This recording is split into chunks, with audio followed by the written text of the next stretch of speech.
Os corpos celestes de repente se iluminam, às vezes por muito tempo. Frequentemente também aparecem estrelas com caudas, ora no céu ocidental, ora no oriental. E da mesma forma, relâmpagos, tochas, trombetas e armas que são chamadas de escudos ardentes. E todos são presságios de grandes calamidades. Este é o testemunho de Plínio, o Velho, o filósofo que viveu entre 20 e 1379 depois de Cristo na Itália. O seu testemunho, junto com o de muitos outros, é muito interessante porque relata a existência de fenômenos misteriosos que aconteceram nos céus, já em épocas muito antigas. Podemos defini-la como um dos primeiros relatos de avistamentos de objetos não identificados, mas, como veremos a seguir, esta é apenas uma pequena parte de uma imensa documentação que trata do fenômeno.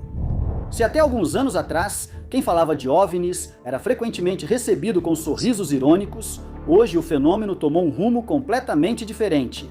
Nos últimos anos, a opinião sobre esse fenômeno desconhecido mudou radicalmente e vieram à tona documentos muito interessantes que lançam uma nova luz sobre toda a Diangueston-Bacel.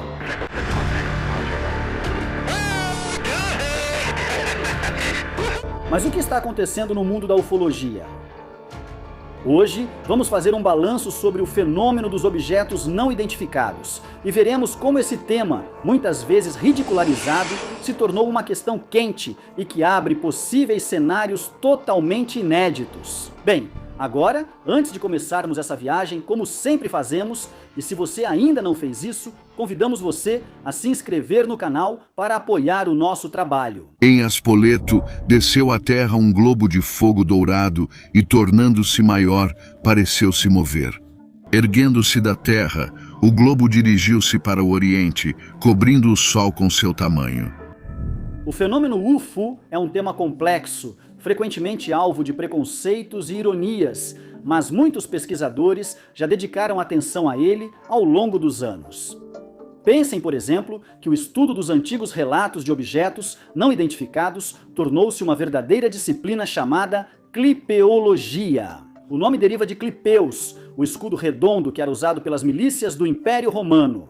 Clipeus ardens, escudo ardente. Esse também era o termo utilizado pelas antigas testemunhas da época clássica para descrever os fenômenos incomuns que presenciavam, e esses estavam longe de ser raros. Abrimos o vídeo com as palavras de Plínio, o Velho, mas esse não é o único testemunho da época clássica. Relatos semelhantes vêm de Diodoro Sículo, Tito Lívio, Ésquilo e Plutarco. Eles relatam discos voando de forma ameaçadora nos céus, objetos misteriosos que assustam a população que os observa estarrecida. Mas a descrição de fenômenos semelhantes continua ao longo dos anos e prossegue por toda a Idade Média. Em 1290, temos o testemunho de todos os monges da abadia de Ampleforth, na Inglaterra, que relatam um avistamento incrível.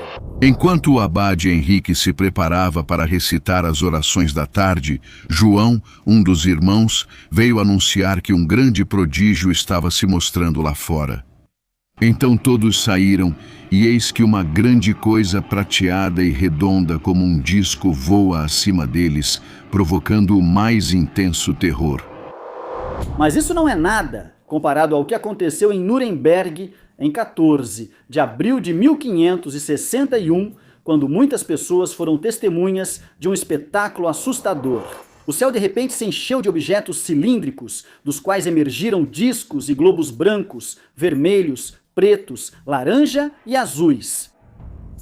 Como testemunho desse evento extraordinário, Hans Glaser representou tudo isso em uma xilogravura do século XVI. Esse evento é conhecido como Fenômeno Celeste de Nuremberg e, ao longo dos anos, gerou um debate animado. Segundo os detratores, isso teria sido um fenômeno natural, em particular o chamado parélio, um fenômeno atmosférico causado pela refração dos raios solares por pequenos cristais de gelo. Mas essa explicação contradiz o que as testemunhas daqueles eventos dizem ter visto. O céu parecia se encher de objetos cilíndricos dos quais surgiam discos e globos brancos, vermelhos, pretos, laranjas e azuis. Também cruzes e tubos semelhantes a barris de canhão apareceram. Depois disso, os objetos começaram prontamente a lutar uns contra os outros. Depois de cerca de 1 hora de batalha, alguns desses objetos pareciam pegar fogo e cair na terra, onde se transformavam em vapor. Mas não temos apenas testemunhos escritos. Há também muitas representações feitas ao longo dos anos, como por exemplo a pintura do século XV, feita por um artista desconhecido e conhecida como a Madonna, de San Giovannino. Na pintura conservada no Palácio Vecchio, em Florença, vê-se atrás dos ombros de Maria um disco com luzes em raios cruzando o céu, enquanto é observado por um homem e seu cachorro. Esta imagem, por sua vez, é retirada de um manuscrito do século XIII, Annales Lauricensis, e se refere a um objeto voador avistado no ano de 776, durante o cerco ao castelo de Sigisburg, na França. Naqueles dias, os saxões cercavam e sitiavam as tropas francesas, mas, enquanto os exércitos estavam envolvidos nos combates, de repente, um grupo de escudos flamejantes apareceu sobre o telhado de uma igreja próxima ao campo de batalha. Para os saxões, aquilo parecia como se os franceses estivessem sendo protegidos por esses objetos misteriosos e assustadores, e por isso fugiram, batendo em retirada. Outro afresco misterioso foi pintado em 1350 por um artista sérvio e está preservado em um mosteiro da região. Aqui temos a cena da crucificação, onde à direita e à esquerda da pintura aparecem duas imagens curiosas que parecem representar dois discos voadores, dentro dos quais estão retratadas duas figuras antropomórficas. O que vimos são apenas algumas das inúmeras informações e testemunhos que podemos encontrar ao explorar os textos antigos e as representações do passado. Agora, certamente alguém dirá que tudo isso pode ser facilmente descartado, afirmando que esses testemunhos são apenas fruto de eventos naturais. Fenômenos que os homens da época não conheciam e que, portanto, não eram capazes de entender, e que talvez mais tarde foram reinterpretados e reelaborados pelas testemunhas da época através do que poderia ser o seu imaginário e bagagem cultural. Mas, claramente, quem afirma isso omite deliberadamente que os homens da época observavam o céu muito mais do que nós, e conheciam as constelações, as estrelas. Isso porque, além de aparecer para eles como um espetáculo magnífico, o céu e as estrelas eram usados para se orientar, para regular os ciclos da agricultura e para acompanhar a passagem do tempo. Vamos aceitar de todo modo que todas as testemunhas desses eventos fossem pessoas simples. Vamos deixar de lado por um momento esses relatos históricos, voltaremos a falar deles mais adiante no vídeo e vamos dar um salto no tempo até chegarmos aos dias de hoje. Relatos alarmantes vindos de membros respeitados, tanto atuais quanto antigos, da comunidade militar e de inteligência, todos com credenciais sólidas, indicam que o governo dos Estados Unidos está mantendo um nível de sigilo além da supervisão do Congresso no que diz respeito aos fenômenos aéreos não identificados. Meu testemunho se baseia em informações recebidas de indivíduos com uma reputação consolidada de legitimidade e dedicação ao serviço do país. Muitos desses mesmos indivíduos forneceram provas convincentes, incluindo fotografias, documentação oficial e depoimentos orais confidenciais, tanto para mim quanto para vários dos meus colegas. Durante o cumprimento das minhas funções oficiais, tomei conhecimento de um programa de recuperação e engenharia reversa de objetos não identificados, ativo há décadas, ao qual me foi negado o acesso a mais detalhes quando solicitei. Estas são as declarações de David Grush, ex-funcionário da inteligência dos Estados Unidos, feitas em julho de 2023 ao Congresso americano. Grush não apenas afirmou que o governo dos Estados Unidos tem conhecimento da verdadeira natureza dos objetos não identificados, mas que está utilizando o que parece ser uma tecnologia superior para fazer engenharia reversa, ou seja, estudar esses objetos para depois recriá-los e obter uma vantagem tecnológica. Além disso, o funcionário da inteligência também afirmou que o governo dos Estados Unidos estaria de posse de restos biológicos. Restos recuperados durante alguns incidentes que envolveram objetos não identificados e que estes certamente têm uma origem não humana. Claramente, essas afirmações correram o mundo e provocaram várias reações. O mais interessante não são as repetidas negações ou tentativas de minimizar dos mesmos de sempre. O verdadeiro ponto da questão é como passamos da negação e ridicularização do fenômeno OVNI até uma audiência no Congresso dos Estados Unidos. E acima de tudo, porque só agora estão falando sobre isso.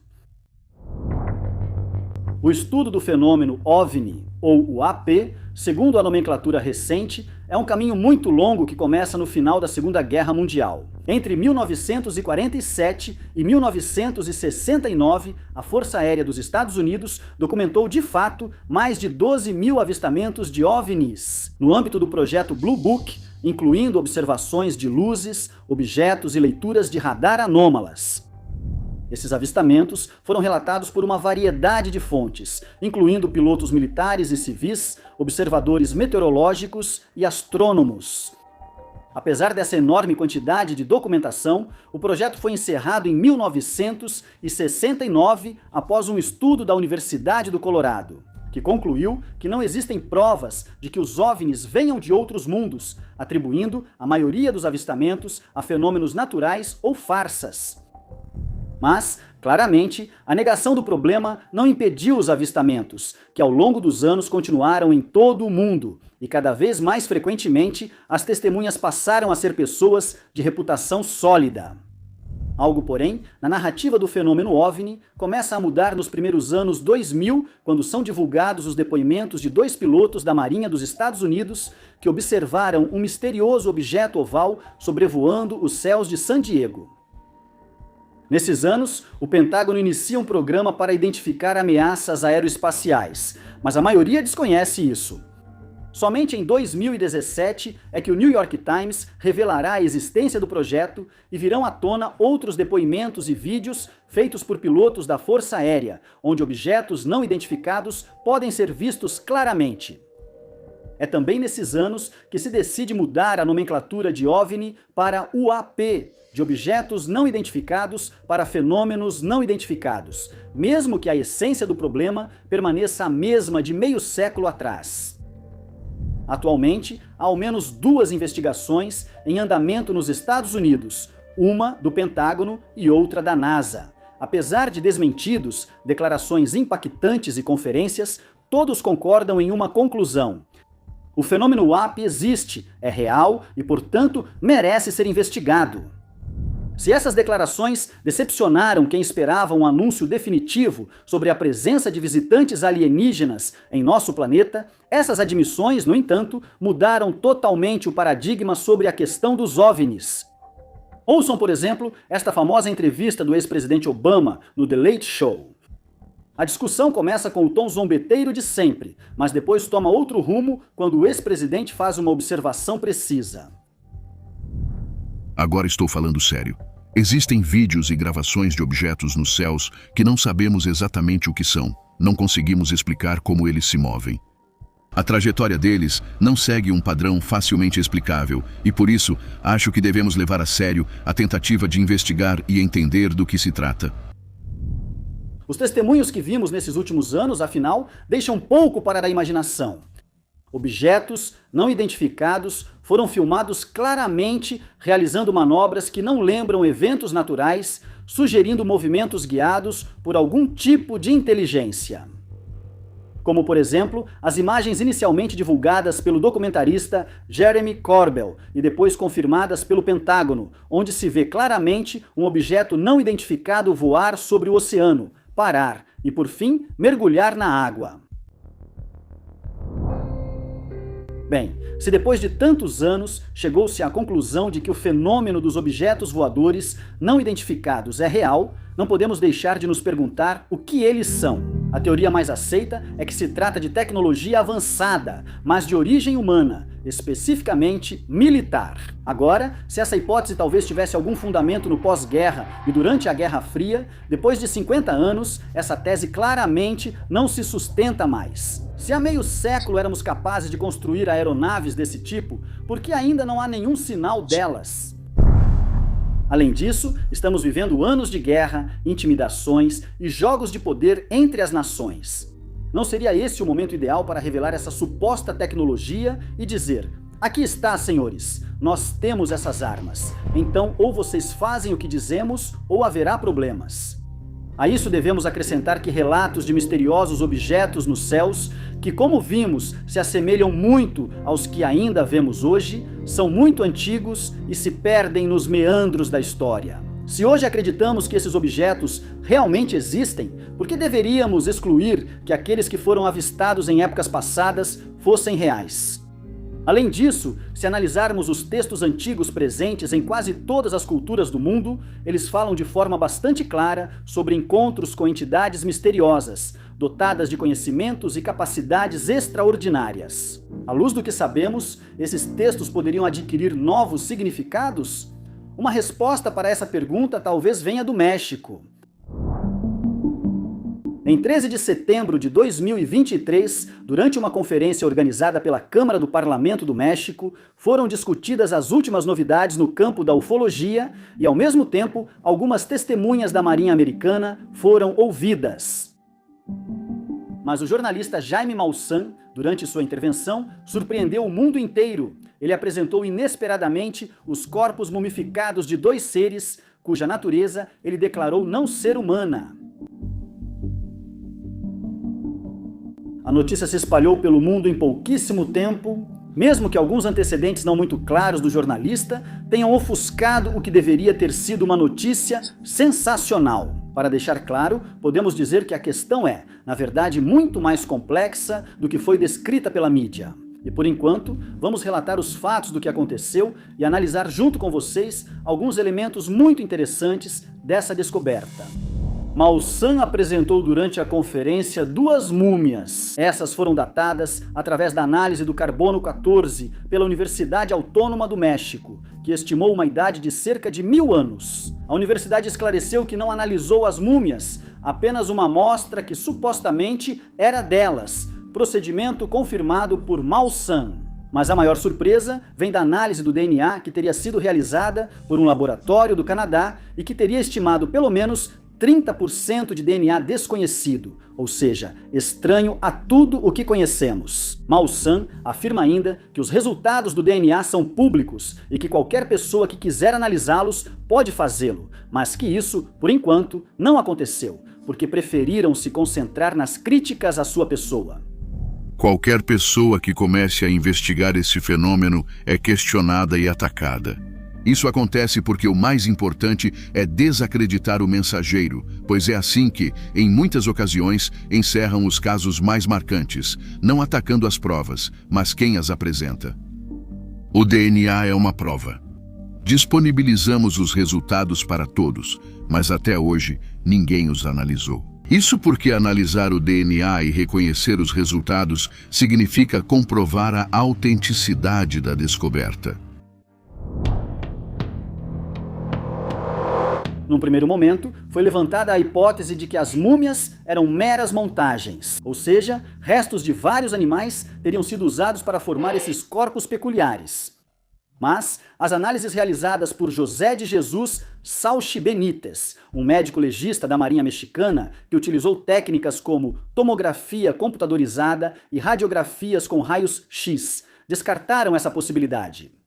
Os corpos estão íntegros e não parecem ter sofrido manipulações. Da análise das múmias, surgiram outros 2 aspectos muito peculiares. A pele dos dedos teria impressões digitais, mas estas não são como as que conhecemos, mas teriam uma extensão horizontal. Nos corpos das múmias também foram encontrados implantes feitos de metal. Estes, quando analisados, deram outro resultado curioso. Os implantes teriam sido feitos com ligas muito raras, em especial o ósmio. O ósmio pertence ao grupo dos metais da platina e é um dos metais mais duros e resistentes que conhecemos. Esse metal em particular só foi descoberto em 1800 pelo químico inglês Smithson Tennant. Portanto, é uma descoberta relativamente recente. E se a idade das múmias, como afirma a análise de carbono feita pela Universidade Mexicana, for confirmada, a presença desses metais dentro desses corpos seria realmente difícil de explicar. Esses exemplares não fazem parte da evolução do nosso mundo. Eles não foram recuperados de destroços de uma nave espacial extraterrestre. Eles foram encontrados fossilizados em uma mina dentro de terra de diatomáceas, um tipo de alga que não permite o crescimento de bactérias ou fungos. As múmias teriam sido encontradas em 2017 em um sítio arqueológico próximo a Cusco, no Peru, e só depois teriam sido levadas para o México. Essa admissão resultou em uma denúncia contra Maussan por parte do ministro da Cultura do Peru, que o acusa de ter retirado um artefato arqueológico do país sem nenhuma autorização. Mas Maussan declarou que em breve esclarecerá as circunstâncias em que obteve a posse dos corpos. O julgamento sobre essa descoberta está suspenso e não sabemos se as múmias descobertas por Maussan são verdadeiras ou falsas. Aguardamos novos desdobramentos. Claramente, se a veracidade da descoberta for confirmada, seria algo incrível e poderia representar aquela peça que falta para ligar a história da humanidade à de seres vindos de um lugar fora da nossa Terra. Enquanto aguardamos mais respostas do México, não podemos deixar de notar que o tema ufológico, nesses últimos anos, passou por uma mudança radical de paradigma. Passou-se da negação total do problema para uma inesperada abertura institucional. Neste ponto, só resta responder à pergunta mais importante: o que são esses misteriosos objetos não identificados? Se eles são reais, qual é a verdadeira natureza desses fenômenos desconhecidos? Eles são representantes de civilizações que prosperaram em planetas diferentes do nosso? Ou são a evidência de algo que temos dificuldade até mesmo de imaginar? Agora estamos realmente curiosos para conhecer a sua opinião e aprofundar junto com vocês esse tema fascinante. Mas se vocês gostaram do vídeo e apreciam o nosso trabalho, não se esqueçam de se inscrever no canal, porque para nós o seu apoio é fundamental. Até a próxima história!